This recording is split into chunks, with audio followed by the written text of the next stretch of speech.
বিধানসভা নির্বাচনের প্রথম দফার সকালে সাধারণ ভোটারদের সঙ্গে লাইনে দাঁড়িয়ে নিজের ভোটাধিকার প্রয়োগ করলেন সিপিআইএম মনোনীত প্রার্থী জীবানন্দ সিংহ। রায়গঞ্জের কর্ণজোড়া প্রাথমিক বিদ্যালয়ের ভোট কেন্দ্রে তাকে অন্যান্য ভোটারদের সঙ্গে অপেক্ষা করতে দেখা যায়, যা ভোটারদের মধ্যে উৎসাহের সঞ্চার করে।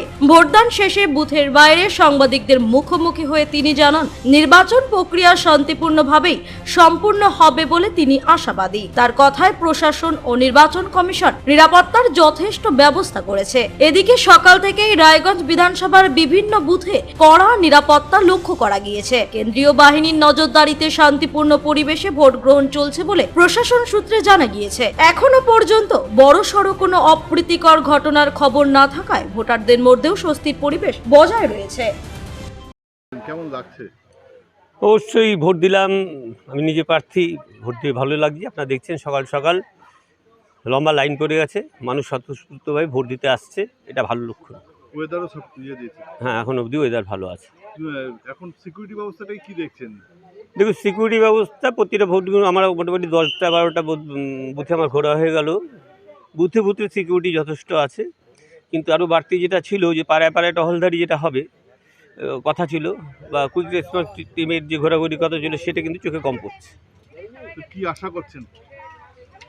দেখুন, যদি মানুষ নিজের ভোট নিজে ভালোভাবে দিতে পারে, আর যেটা কতগুলো রাজনৈতিক দল চেষ্টা করছে ধর্মের নামে বিভাজন করে ভোট করার, সেটা যদি না হয়, তাহলে মানুষের ভোট যদি মানুষ ঠিকভাবে রাজনৈতিক স্বার্থে দিতে পারে, তাহলে আমাদের রাজনৈতিক জয় হবে, এটা আশা করছি। জেতার জন্য কতটা?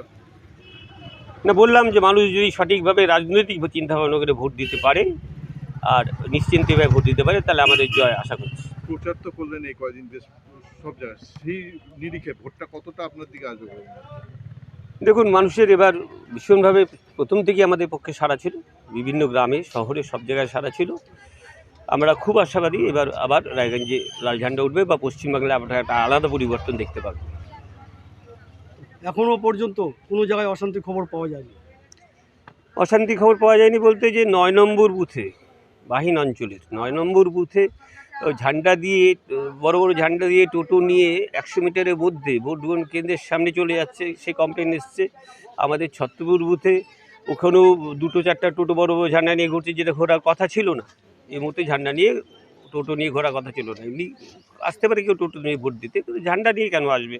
এই নিয়ে আমরা অভিযোগ জানিয়েছি অলরেডি। আশা করছি এটা বন্ধ হবে। প্রথম থেকে সকাল থেকেই বন্ধ হলে পরে ভোটটা সারাদিন নির্বিঘ্নে হবে।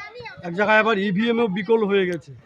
ইভিএম এক জায়গায় না, ইভিএম ধরুন অনেকগুলো ভোট গ্রহণ কেন্দ্রে ইভিএম বিকল, সকালবেলার থেকে ইভিএম বিকল অনেকগুলো ভোট গ্রহণ কেন্দ্রে আমি দেখে এসেছি। ওই আমাদের হাসকামারে, এগ্রিকালচার ফার্মে, এগুলো ইভিএমগুলো সকাল থেকে কাজ করছিল না, সেটা আমি দেখে এসেছি। এখন ঠিক আছে। তারপরে লোক এসছে। রায়গঞ্জ থেকে রামকৃষ্ণ দাসের রিপোর্ট, কুলিক নিউজ।